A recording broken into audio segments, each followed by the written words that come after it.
U12 ke manje noma kusanda kushaya u12 ebusuku uyadedelwa imimoya. Yathi sichithisaka. Kunento ke ngifuna ukukuxoxela yona nje. Ngaphambi kokuba ngigoba amadlangala. Yabona mina angiyena umuntu oneyinkinga zezimali. Right? Njengamanje angiyena umuntu onjalo. Lokho ngikusholani? Ngikushola ukuthi wazi ukuthi yabona iAkashianMedia.co.za i-web app lengayivula.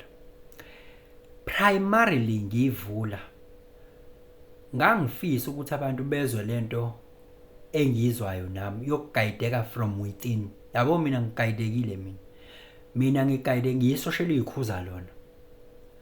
Ngiyisocial ikhuza lona angaze ngaba neshow kanje yendlela mina engenza ngayo izinto. Ngale ukuthi ngibe uncertain ngingabi nayo ishow noma ngibe ngibe nokuphithizela nje ngingazi noma khona kumele ngimhlabele imbuzi noma khona kumele ngiyonikela khona angikho kuloso siphithiphithi leso.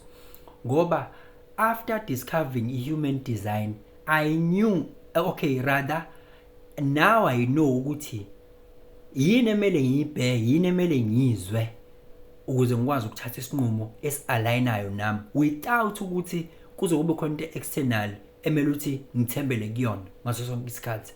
Ngalesi sikhathi ubingelelo changes Akasha othi ngenza noma yini noma inini noma kanjani kunoma ubani ngoba impilo ayisiyona lento ucabanga ukuthi iyona. Possibilities are infinite in the universe. Your own consciousness is your own limitation. Kukude lapho esisuka khona futhi kukude lapho esiya khona. Beka phansi umoya ungatatazeli uyabona. Mina ngabona ukuthi lento engiyizwile nalento engiyidiscoverile abantu bengifisa ngathi bengayidiscover nabo ukuze bekwazi ukuthatha izinqumo ezi-aligned nabo because I understand ukuthi abantu bane higher power abahamba nayo ngaso sonke isikhathi ehlezi ifuna ukucommunicate nabo ukuthi bethathe izinqumo ezi-aligned. Kodwa bese kucaca ukuthi umuntu yena siqu sakhe akazi ukuthi kumele alalele kanjani. Yena udecide ukulalela omunye umuntu ongaphandle. Kanti umuntu ongaphandle kumele avumelane nawe.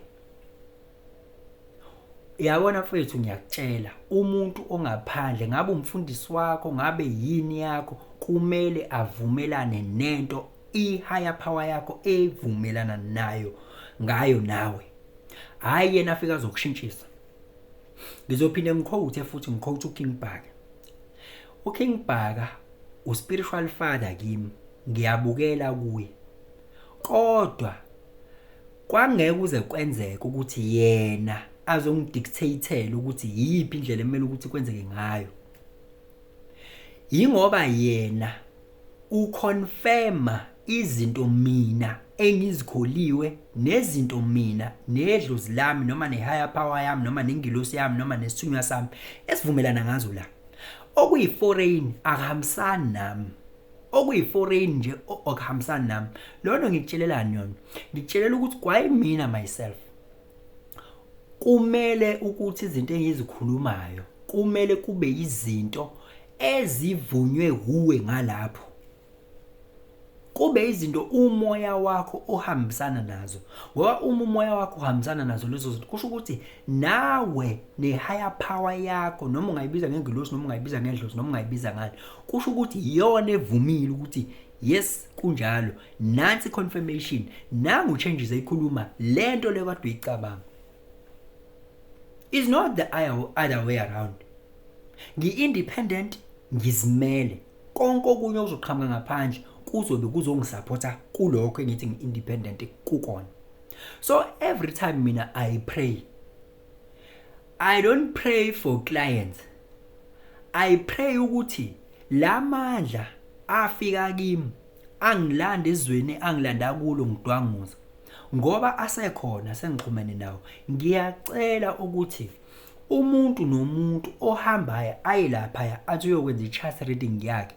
Ngiyacela ngiyaguqa ukuthi ngicela Nkosi umkhanyisele imcacelele yanto bese sathi inqumo eziyokhulula impilo yakhe forever.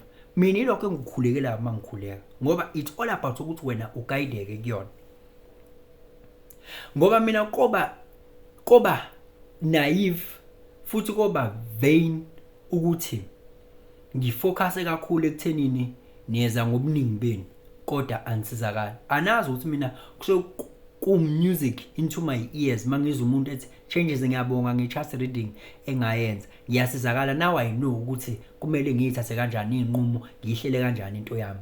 Lokho ngiyakukhulekela, ngiyakuguqela, ngiyacela ngoba ngiyafisa ukuthi abantu basizakale ekuthatheni kwabo inqumo. That is why ngize ngithi uma ngabe ukuthi kukhona la onga understand khona, ngcono ngibuze. Yabo? Ngcono ngibuze. Kungenzeka ukuthola ukuthi impi obhekene nayo wena mhlawumbe ingaphezulu kwe-chart reading ngoba kulingwana. Nami ngikwi-level yami nomunye ukwi-level yakhe. Yabo? Nami ngidiscover okukwi-level yami. Kuyenzeka ukuthola ukuthi njengesigulo nje kuyenzeka ukuthi uyagula, uphuza amaphilisi, ubone amaphilisi awasebenzi ke wona la. Yabo? Sekumele ngiyedokotela afike udokotela akudlulise umkhokhele kodwa akudlulisa athi uyadlulela esibhedlela nami ingaphe kwami. Iyenza into efana naleyo. So sengisho ukuthini uma ngabe ukuthi impi yakho oza nayo vele inkulu vele, so uthola ukuthi uya kwi-human design chart reading lapha vele usuke uya wena vele ngoba impi ingaphezulu, uya nje blind, usuthathe wonke ama-hopes wawathi fu kuyona, usuwathe fu kuyona bese fika kuyo laphana usufika wena mhlawumbe awusatholi lento le ngoba wena ubufuna i-holy grail, awusayitholi ke-holy grail. It doesn't mean ukuthi it's the human design is not working. Human design has helped so many people including myself, yabo, who can come here publicly so and say I'm guided. Every time I take a decision I know that I'm guided because I know where to consult. And human design bafowethu njoba ngisho ngithi mina isebenza ngawe, ithi wena consulta nawe inqumo zithathe kanje. Abantu abafunda ukufunda, yabo, if you don't read, once you stop nje lokunjani, once you stop ukufunda you start dying. So umuzo ubalekela ukufunda mhlawumbe uyedwa umuntu engangamuza ethi yilo futhi engaze ngamrefunda loyo because ngangikhombisa ukuthi it's not about money la, yabo. Just to erase this negative entity or negative energy angizela nayo, yabo. Unqena ukufunda, unqena ukulalela, angazi noma ufuna, angithwalisi mina la. Impilo iphilwa uwe futhi wena kumele uthathe inqumo. Uma uthi wena kumele uyofundela i-course ethile noma wena kumele ukuthi uyovula ibusiness elithile, lo nto izokwenziwa uwe, wena futhi ozoyicabanga ngokuguidwa ukuthi ithini design yakho, ithi design yakho noma i-design yakho ithi yabona mfethu, angazi mina uma ngabe ukuthi ucabanga ukuthi wena khona umuntu okumele ukuthi akuthathele inqumo noma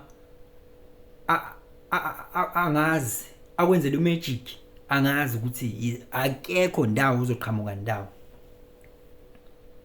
So esengisho ukuthi ke mina mele wazi mina ezami ingqinamba, ekumele ngizenze day in day out. Uma mina ngizinqoba lezo ngqinamba ezami, abantu abakholelwa kimi, abantu abangilalelayo, abantu abakholelwa kuma services ami, ayigcini ipower ngokuthi inqobele mina ngedwa, inqobela nabo futhi, iphinde inqobele nabo ngoba ipower ne-higher power ayilimitiwe ispace na isikhathi. Lo mzimba limited kodwa yona ilimitiwe, ubiquitous, it is omnipotent, it is omnipresent, yabo. So mina ngoba iyona into engikhulekelayo ngithi mina umuntu nomuntu Nkosi oya kokwenza i-human design chart reading yakhe kwi-web app engiyivulile, ngiyakhuleka ukuthi lapha akube i-solution yakhe, abe ne-clarity. Okusho ukuthi ngisho ngabe kuthiwa bekukhona into emdida umqondo nemdungayo, ngiyakhuleka, I'm sending the power lapha ukuthi Nkosi leyo confusion vele isuke kuyena, isuka avela acaceleke ukuthi ukuthi kwenzakalani. Lezo izinto engizikhulekelayo, lezo izinto engizimelayo ingqinamba zakhona ukuthi zenzeke, because as much as I want to thrive, mina lokho given and guaranteed, but I also want people kunzoba nzima ukuthrive ungayiboni ngisho indlela. Kumele uqale ubone indlela before you thrive. That's what I want.